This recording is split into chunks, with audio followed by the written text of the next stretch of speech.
नमस्कार दोस्तों, मैं एक बार फिर से आपका स्वागत करता हूं अपनी नक्षत्र ज्ञान श्रृंखला की सीरीज में। तो आज हम बात करने वाले हैं अनुराधा नक्षत्र के बारे में। अनुराधा नक्षत्र आसमान में तब बनता है जब चंद्रमा या लग्न के डिग्री वृश्चिक राशि में 3 डिग्री 20 मिनट से लेकर के वृश्चिक राशि में ही 16 डिग्री 40 मिनट के बीच में हो।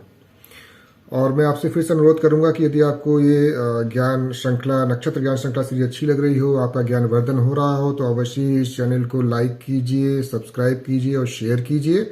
और अन्य नक्षत्रों के बारे में जानने के लिए प्लेलिस्ट में जाइए। तो अब हम शुरू करते हैं अनुराधा नक्षत्र के बारे में। तो अनुराधा नक्षत्र का जो शेप आसमान में बनता है वो मणि की तरह है। मणि मीन्स पर्ल या छोटे छोटे जो बहुमूल्य दाने टाइप के होते हैं।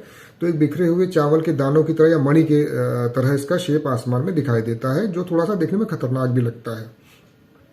इसका जो स्वामी है वो है मित्र। मित्र सूर्य का ही एक नाम है, जैसा कि शास्त्रों में बताया गया है। तो अनुराधा नक्षत्र का जो शाब्दिक मीनिंग है, अब हम अनुराधा को थोड़ा सा बाइफरकेट करते हैं। इसको अगर हम संधि विच्छेद करें तो अनु का मतलब होता है दोबारा, the next time, the second time. और राधा का मतलब होता है धन। तो ऐसे लोगों के जीवन में धन एक बार में नहीं आता। एक ना एक बार इन लोगों को थोड़ा सा सेटबैक्स लगते हैं। किसी न किसी चीज की वजह से इनको पहले अटेम्प्ट में या दूसरे अटेम्प्ट में घाटा उठाना पड़ता है, लेकिन समय के साथ दूसरे या तीसरे अटेम्प्ट में ये लोग अपने आप को सेटल कर पाते हैं। यानी ये कह सकते हैं हम लोग कि ये लोग अपनी सिचुएशंस को सेकेंड या थर्ड अटेम्प्ट में ही रिवाइव कर पाते हैं या रिगेन कर पाते हैं। तो अनुराधा नक्षत्र वाले इस प्रकार का नेचर या इस प्रकार की घटनाओं को जीवन में अक्सर इनका सामना करते हैं। सेकेंड पॉइंट ये है कि जैसा मैंने आपको बताया कि आसमान में इसका जो शेप बनता है वो एक बिखरे हुए मणि या बिखरे हुए चावल के दाने के अकॉर्डिंग है। अब देखिए, इसका जो शास्त्रकारों ने अर्थ किया, जैसे हम बलि देते हैं, अब शाकाहारी लोग क्या करते हैं, वो खिचड़ी बनाते हैं, खिचड़ी के तौर पे बलि देते हैं और चावल के दाने उछालते हैं। तो उस प्रकार के बिखराव लिए हुए दानों को उन्होंने समझा कि इस प्रकार के दाने के रूप में इसको इंडिकेट किया गया है। तो उसका जो अर्थ उन्होंने निकाला या उसका जो अर्थ उन्होंने रखा वो ये रखा कि इनके दिमाग में जो आइडियाज आते हैं वो स्कैटर्ड आते हैं। योजनाएं बनती रहती हैं, बिगड़ती रहती हैं, बेसिर पैर की बातें सोचेंगे, जहां तक मतलब इनका कोई लिंक या लेना देना ना हो। कभी कोई आइडिया आ गया, या दुकान खोल लूं, व्यापार कर लूं, फिर लगा नहीं यार ये छोड़ के मैं मल्टी लेवल मार्केटिंग में पैसे कमा लेता हूं, फिर लगा नहीं यार नौकरी ही कर लेता हूं। तो स्कैटर्ड आइडियाज इनके दिमाग में अक्सर आते रहते हैं। और ये इसका एक फायदा भी है कि जो कुछ नया बनाना हो, कुछ आविष्कार करना हो, तो वहां पे अगर इनका आइडिया अच्छा है, मेहनत है, लगन है, सही गाइडेंस मिल जाए तो ये अच्छा आविष्कार भी कर सकते हैं। इसी स्कैटर्ड आइडिया की वजह से इसमें कोई ना कोई आइडिया इनका अगर क्लिक कर गया तो ये लोग काफी लाइफ में राइज भी कर सकते हैं। अच्छा, इसके बाद हम आते हैं कि इसका जो नेचर होता है अनुराधा नक्षत्र, वो थोड़ा सा सेल्फिशनेस लिए हुए होता है, थोड़ा स्वार्थी होते हैं ये लोग। स्वार्थी किस सेंस में होते हैं, तो इनका अक्सर सोच ये होती है कि भैया मैं ही क्यों किसी काम को करूं, सामने वाला करेगा क्या, मैंने ही ठेका ले रखा है इस काम का। फॉर एग्जाम्पल, जैसे घर में 2-3 भाई हैं, माँ बीमार हो गई, तो ये नहीं सोच मैं क्यों छुट्टी लूं जी, बड़ा भाई है वो देखेगा, या छोटा भाई है वो देखेगा, वो तो घर के पास रहता है, मैं नहीं लूंगा, जब वो नहीं होगा तब मैं करूंगा। तो इस प्रकार का जो नेचर होता है कि भाई मैं क्यों करूं, सामने वाला करेगा। तो एक सेल्फिशनेस लिए हुए नेचर भी अनुराधा नक्षत्र में पाया जाता है। दूसरा, ये लोग घर पे कभी कम ही टिकते हैं। घर पे इनको ज्यादा मजा नहीं आता, इनको लगता है कि यार घर में कहाँ बोर है, बंधन सा फील होता है। तो ये लोग अक्सर घर के बाहर सुख तलाशते हैं और घर से भागने की टेंडेंसी भी इनमें काफी ज्यादा पाई जाती है।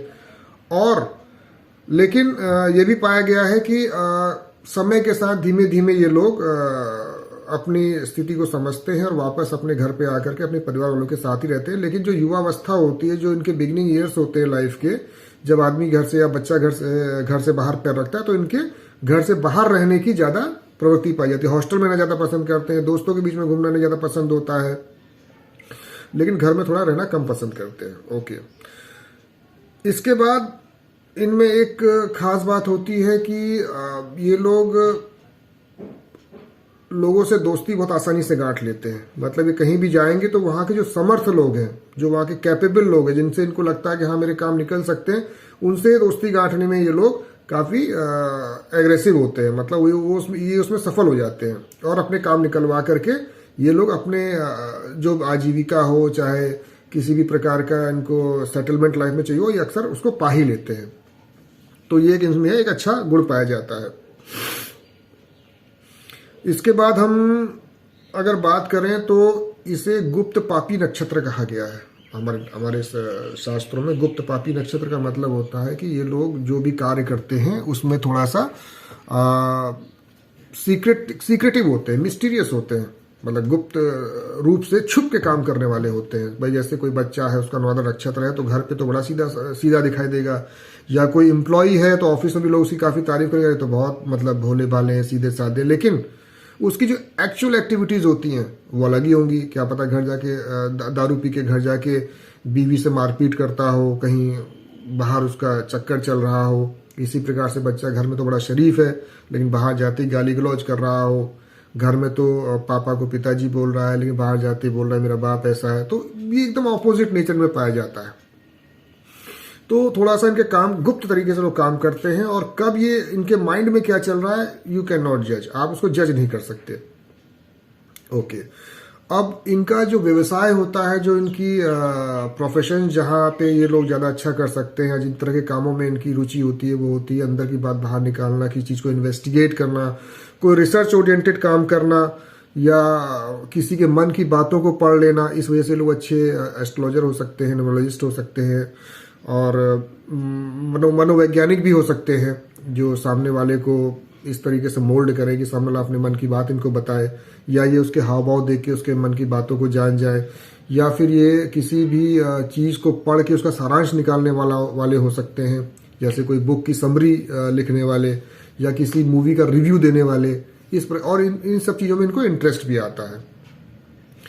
अब चंद्रमा अनुराधा नक्षत्र में पड़ता है और वो उस समय वृश्चिक राशि का होता है, तो वृश्चिक राशि में चंद्रमा नीच का होता है। लेकिन यदि चंद्रमा अनुराधा के चौथे चरण में होने से वर्गोत्तम हो जाए तो ये जो दोष मैंने अभी आपको ऊपर बताए हैं ये थोड़ा सा कम हो जाते हैं। तो उम्मीद करता हूँ कि आज का वीडियो, आज की जानकारी आपके लिए ज्ञानवर्धक रही होगी, और अगर आपको ये पसंद आया हो तो जरूर इस चैनल को आप लाइक, सब्सक्राइब और शेयर कीजिए। तो अगले वीडियो में मैं आपको ज्येष्ठा नक्षत्र के बारे में बताऊंगा। तब तक के लिए मुझे आज्ञा दीजिए। नमस्कार।